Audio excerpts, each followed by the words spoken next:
Hello everybody, welcome back to the Fremont Debate Academy, and today we're going to be talking about public speaking.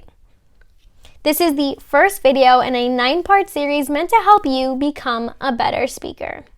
So as always, we're going to start off with a joke. We could get killed or worse, forced to do public speaking. So I know this isn't really a joke, but I wanted to mention this before I started the presentation because I know a lot of people don't like to do public speaking. In fact, 73% of the population has some sort of fear or anxiety related to speaking in public.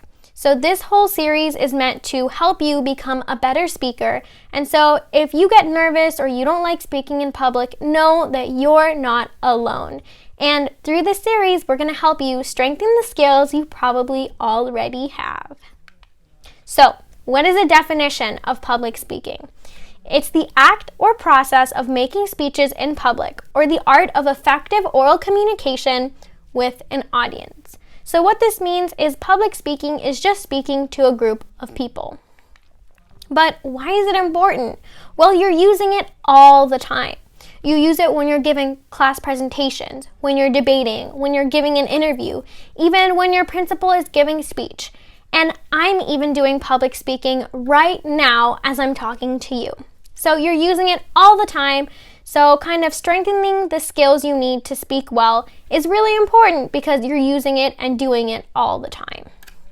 In addition, the ability to speak well is a really powerful tool.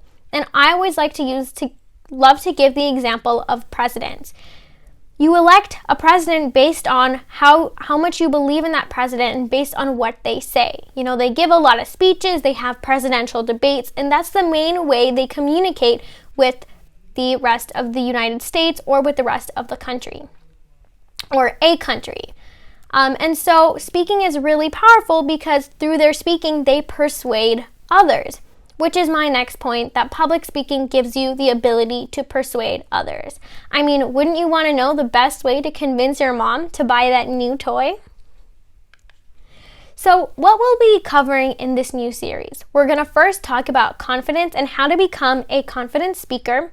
Then we're going to talk about how to understand your audience because it's actually really, really important. And then we're going to talk about your posture and your body language. So even if you don't feel confident giving a speech, we're going to teach you how to look confident when giving a speech.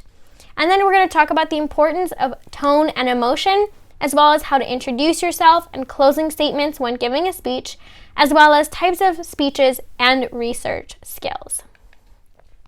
So before I finish this video off, I did want to note that public speaking can come more naturally to some people. It's easier for some people to speak in front of large groups, and that's absolutely okay. If you're not one of those people, though, that does not put you at a disadvantage in any way, because practice is key when it comes to public speaking.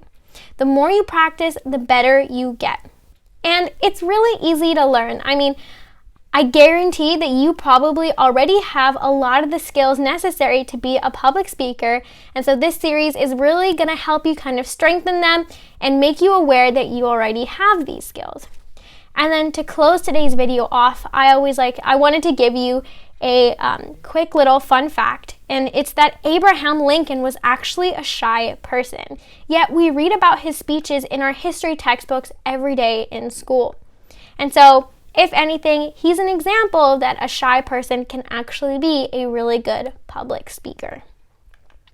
Thank you so much for watching our video. Like and subscribe for more content.